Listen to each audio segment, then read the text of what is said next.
कि पत्नी उमेश पाल का पूरा परिवार 17 साल से इस लड़ाई को लड़ रहा था, लेकिन जब आज ये पूरा फैसला आया, आज दोषी करार दिया गया, तो ये सिर्फ उमेश पाल की पत्नी की, उनके परिवार की जीत नहीं है, समुची न्याय व्यवस्था की जीत है और एक ऐलान है और एक मैसेज है कि अपराधी कितना ही बड़ा क्यों ना हो, वो कई सालों तक, कई दशकों तक अपना साम्राज्य चलाता रहे, लेकिन जब वो यहाँ आता है तो वो सिर्फ एक मात्र अपराधी है और अगर उसके खिलाफ साक्ष्य हैं तो वो दोषी करार दिया जाएगा और उसी तरीके से न्याय व्यवस्था काम करेगी। सालों तक खून से अपनी कहानी को लिखता रहा है अतीक अहमद, उसका पूरा परिवार उसकी मदद करता रहा है, भले ही राजनीति के कवच को उसने ओढ़ लिया हो और उसके आबरू में वो बहुत कुछ करता रहा हो, उसने समझा हो कि यहाँ अब हमारा ही राज चलेगा, लेकिन उसका सिक्का नहीं है, अब सिर्फ प्रशासन का सिक्का, अब सिर्फ शासन का सिक्का और अब सिर्फ सरकार का सिक्का चल रहा है। और साफ तौर पर सीएम योगी आदित्यनाथ सदन के अंदर कह चुके थे, मिट्टी में मिला देंगे, बख्शेंगे किसको नहीं। आज उमेश पाल के इस मामले में जरूर फैसला आया हो, लेकिन प्रयागराज की पूरी जनता, पूरा प्रयागराज ये देख रहा है कि जब वो यहाँ से निकलता है, जब वो यहाँ से जाता था, तब उसका एक रसूख हुआ करता था, एक हनक होती थी, एक दबाव हुआ करता था। और जब साबरमती जेल में बैठा है, अशरफ बरेली जेल में बैठा हुआ है, मानव का रुख करते एक बार फिर से। मानव, उमेश पाल के परिवार से अगर आपकी बातचीत हो पा रही हो तो जरा करें।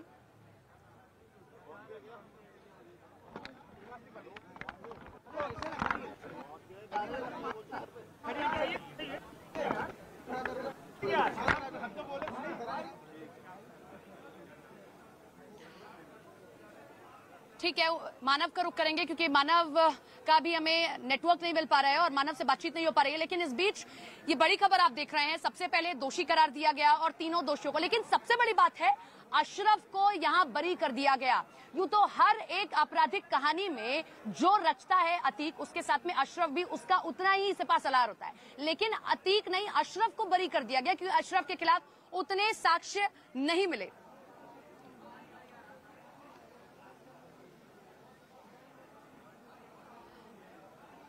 अमित का रुख करते हैं। अमित, कोई अपडेट आपके पास?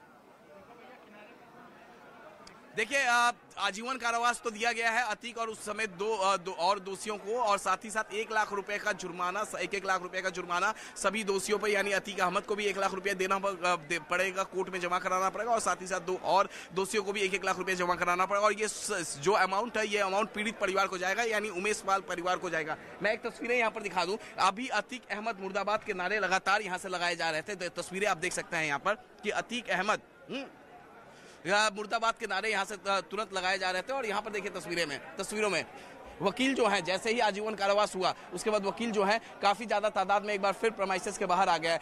अब जो एक और तस्वीर मैं आपको दिखाता हूं, जरा वो तस्वीर वहां पर जूम इन करके दिखाइए कि किस तरीके से पैरामिलिट्री फोर्सेस और पीएससी के जवानों को, जो इलाके के डीसीपी हैं, वो यहाँ पर ब्रीफ कर रहे हैं। ब्रीफ इसलिए किया जा रहा है क्योंकि अब जो काफिला सुबह अतीक अहमद का काफिला यहाँ पर लाया गया था, अब उस काफिले को वापस जेल लेकर जाना है। और आज के बाद अब हम नेता के पोशाक में अतीक अहमद को नहीं देखेंगे, क्योंकि अब वो बन चुके हैं कैदी, जेल के कैदी। आमतौर पर फिल्मों में जो हम देखते हैं कि एक कैदी का पोशाक होता है, ठीक उसी पोशाक में अतीक अहमद होंगे और अतीक अहमद को रोजाना जेल मैनुअल के हिसाब से कोई काम दिया जाएगा। अब वो काम कुछ भी हो सकता है, जो अतीक अहमद उसमें कुछ मांग भी सकते हैं, कुछ चॉइसेस भी होता है, जैसे कुछ लकड़ी का काम होता है, कुछ पत्थर तोड़ने का, तो उस तरीके का काम दिया जाता है जेल के मैनुअल के हिसाब से। अब अतीक अहमद आजीवन जेल में रहेंगे और उसी तरीके से वो काम करेंगे। और यहाँ तस्वीरें देखिए, यहाँ पर पूरी तरीके से ब्रीफ किया जा रहा है, यहाँ पर पैरामिलिट्री फोर्सेस के जवानों को ब्रीफ किया जा रहा है, जो कि वहां पर मौजूद है, पीएससी के जवान भी मौजूद है, उन्हें ब्रीफ किया जा रहा है कि वापस अतीक अहमद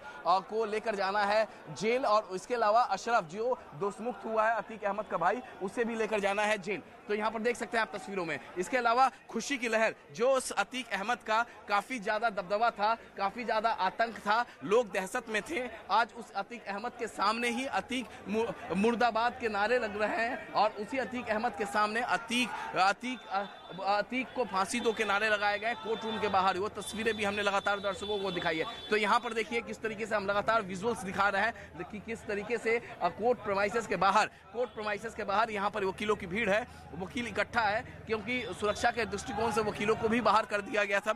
और फिलहाल आजीवन कारावास अतीक अहमद के अलावा जो 2 और दोषी थे उन्हें भी आजीवन कारावास दिया गया। 364A और 120B के तहत दोषी करार दिया गया, उसके बाद सजा का ऐलान हुआ। जो मैक्सिमम सजा थी 364 में वो दिया गया है। और अब एक कैदी के तौर पे हम अतीक अहमद को देखेंगे। अतीक अहमद का आतंक जो पिछले 43 सालों में था वो आतंक खत्म होता हुआ यहाँ पर हम देख पा रहे हैं। वो आतंक पूरी तरीके से खत्म होता हुआ। 100 मुकदमे उसके ऊपर अतीक अहमद पर दर्ज है। उस 100 मुकदमों में से एक मुकदमा उमेश पाल अपहरण मामले में एक सजा का ऐलान हो गया है और बाकी मुकदमे का ट्रायल अभी भी जारी है। और जिस तरीके से योगी सरकार ने कमिटमेंट किया था, योगी सरकार मुख्यमंत्री योगी आदित्यनाथ जी जिस चीज का इंतजार था आपको, अब अतीक अहमद को आजीवन कारावास की सजा सुनाई गई है, क्या कहेंगे? देखिए बेटा, हम पहले भी कह रहे थे कि मेरे बेटे को 18 साल हो गया। पहले 2 साल राज्यपाल का लड़े, उनका अपहरण किया इसने। अपहरण में 3 दिन इसने कैद करके रखा अपने घर में, कार्यालय में। उसी वक्त ही मरवा डालता, लेकिन उस समय उसके साथ के कॉलेज के लड़के और सब काफी चिल्लाने, इसने जिंदा छोड़ दिया। लेकिन मेरा बेटा लड़ाई लड़ता चला आया शेर की तरह। आज तक अतीक से किसी ने आंख नहीं मिलाया, चाहे जितना भी इसके नाम से केस हो, लेकिन मेरा बेटा शेर की तरह लड़ा। अपने फैसले का इंतजार करते लास्ट में उसका पूरा मामला तय हो गया था, खत्म हो गया। उसको ये उम्मीद थी कि अब मेरा फैसला फुर्सत, इसको सजा मिलेगी। तब मेरे बेटे को इसने 16-17 साल बाद मर्डर करा दिया। ये फैसला जो आज अदालत से मिली है उस पर मुझे पूर्ण विश्वास था और मिला, लेकिन ये उसका अपहरण केस का है। उसके बाद मेरे बेटे का अपहरण न सुनने दिया न देखने दिया, उसका मर्डर हो गया। तो अब मेरा यही निवेदन है कि अपहरण केस में इसको आजीवन कारावास हुआ है, लेकिन बाद में मेरे बेटे का मर्डर हुआ। मेरा बेटा कलम की लड़ाई लड़ता था, बम गोली की नहीं लड़ता था। इसलिए कलम की लड़ाई को उल्लंघन करके काले कोट खाकी वर्दी की बेइज्जती कर दी। इसलिए मेरा यही निवेदन है, जो भी अदालत फैसला दे, मुझे मुख्यमंत्री जी के ऊपर विश्वास है कि मेरे बेटे का मर्डर का इनको फांसी की सजा सुनाए। ये तो मेरे बेटे का अपहरण का केस था, लेकिन मेरे बेटे का मर्डर हो गया। साथ में 2 मेरे उनके सुरक्षा कर्मी थे। तो बताइए, जब इन्होंने काली कोट और खाकी वर्दी का इज्जत नहीं किया, उनको मार डाली, उनके वर्दी पे कीचड़ मारा, तो आगे ये हम पब्लिक को क्या छोड़ेंगे। इसलिए मेरा मुख्यमंत्री से ही विनती है कि इनको अब फांसी दिया जाए। अच्छा, अब सजा हो गई है, अब लगता है कि उमेश जी की आत्मा को शांति मिलेगी? देखिए, ये तो उसका अपहरण में लड़ रहा था शेर की तरह, लेकिन जो अब लास्ट में 3 मर्डर उसने करा दिया, जेल से कराया है, ये आजीवन कारावास है। इसमें उसको अंदर क्या सुविधाएं मिलती हैं, क्या नहीं मिलती, इसलिए वो पुराना खूंखार बदमाश है, पूरा आधा डकैत है। वो नोट के बल पे आगे कुछ भी कर सकता है। इसलिए मेरा मुख्यमंत्री से यही एक निवेदन है कि मेरे बेटे जैसे हत्या उसने कराई है, साथ में 2 सुरक्षा कर्मी गए हैं, तो इसने खाकी और काले कोट की इसने लिहाड़ी बेइज्जती कर ली, तो इसको फांसी की सजा सुनाई जाए। इसलिए कि हम लड़ने योग्य नहीं है, ये फैसला मुख्यमंत्री जी के ऊपर है, अदालत के ऊपर। सीएम साहब से क्या कहेंगे? हम सीएम साहब से यही कह रहे हैं ना कि जैसे मेरे दरवाजे पे इस बदमाश ने अपने गुंडों को भेज करके और 3 को संहार कराया है, मेरे बेटे और 2 सुरक्षा कर्मी को, तो हम तो बार बार कह रहे हैं ना कि मेरा बेटा उस समय वर्दी पे था और सुरक्षा कर्मी भी थे, कोई वैसे नहीं थे, गाड़ी से उतर रहे थे। उस समय इसने मर्डर कराया। इसने न कलम की इज्जत किया, न काली कोट की किया, न खाकी किया। इसलिए मर्डर के इसने तो दे दिया अपहरण का, लेकिन मेरे बेटे 3 मारे गए हैं।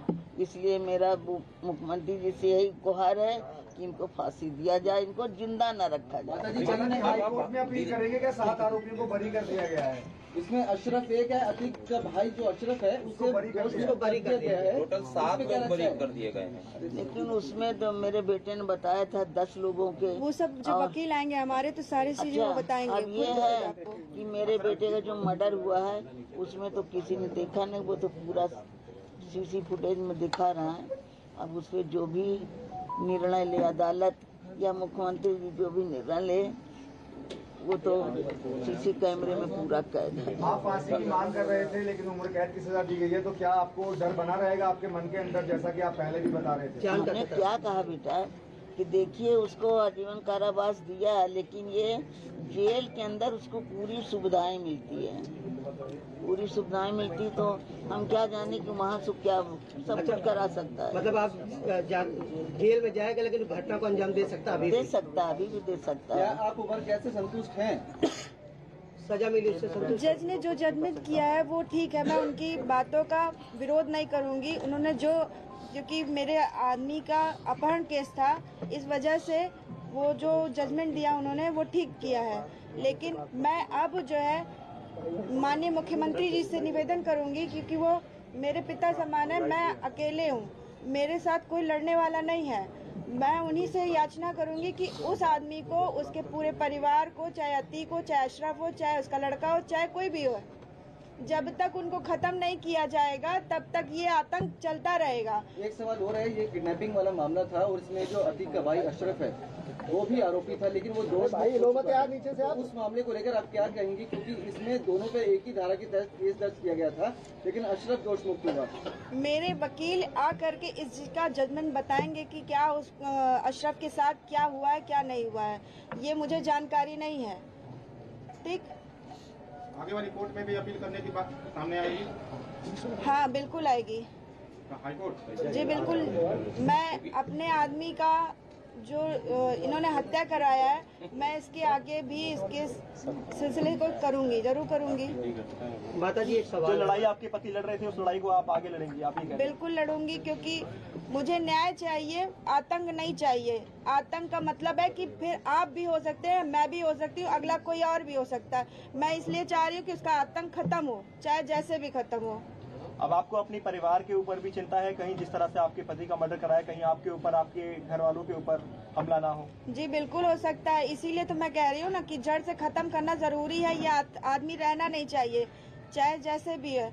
न्यायपालिका ने न्याय दिया है, मैं उनके न्याय का सम्मान करती हूँ, और लेकिन मैं इस मुख्यमंत्री जी से निवेदन करूंगी कि इन्हें चाहे जैसे भी हो, इनको कारावास दिया गया है, नहीं मिलते हैं, ये कारावास में भी घटना कर सकते हैं। इस वजह से मैं ये चाहूंगी कि मुख्यमंत्री जी इन्हें खत्म करें, चाहे जो जाए। ये नहीं रहना चाहिए, अशरफ अतीक अहमद नहीं रहना चाहिए, चाहे जैसे भी हो। गाड़ी पलटवाने की मांग कर रही हैं आप? मैं गाड़ी पलटने की मांग नहीं कर रही हूँ, मैं चाहे ये कह रही हूँ कि वो चाहे दंड जैसे भी दे, जिस तरह से देना चाहे, वो उनके ऊपर है, और मैं फांसी की ही मांग करूंगी उनसे। फांसी को कोर्ट देगा? कोर्ट देगा, सरकार देगी, जो भी होगा जजमेंट यही सब है। न्यायपालिका हो चाहे शासन प्रशासन हो। बस ठीक। Thank you. अब ये करने हम लोग एक करके दे दिया भैया। तो उमेश पाल की पत्नी और उमेश दूसरा मामला था जिसमें आज सजा सुनाई गई, लेकिन वो सजा जब न्याय मिला तो उसे सुनने के लिए उमेश पाल आज हमारे बीच में ही नहीं है। अतीक इस दर्जे का शातिर अपराधी है कि उसको पता चल गया कि उसके साथ में क्योंकि ये नजदीक थी ये डेट, तो उसने 24 फरवरी को बेरहमी से दिन दहाड़े उमेश पाल की हत्या करा दी। न्याय पूरी तरीके से तब मिलेगा जब उमेश पाल की हत्याकांड में भी उसे सजा मिले। उमेश पाल की माता का यह कहना है, और दूसरी तरफ उनकी पत्नी ये कह रही हैं कि हमें न्याय प्रणाली पर व्यवस्था है, एक मामले में ये सजा दी गई, लेकिन दूसरी तरफ हम ये चाहते हैं कि पूरी तरीके से नेस्तनाबूद करने के लिए इनको खत्म किया जाए, फांसी की सजा दी जाए। मैं प्रशांत करूंगी। प्रशांत, उमेश पाल की पत्नी और मां को आप सुन रहे थे, वो फांसी तक की मांग कर रहे हैं कि उमेश पाल हत्याकांड में भी जल्दी से जल्दी सुनवाई की जाए।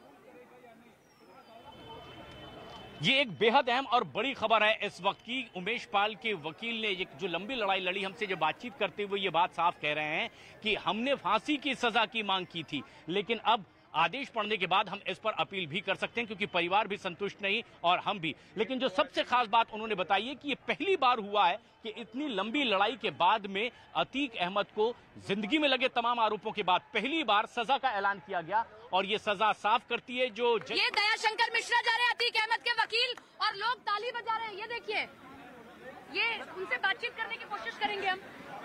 अरे प्लीज स्पेस दीजिए, उनसे बात करनी है। आओ, एक मिनट, बात कर लेने दीजिए। दीजिए, बात कर लेने दीजिए।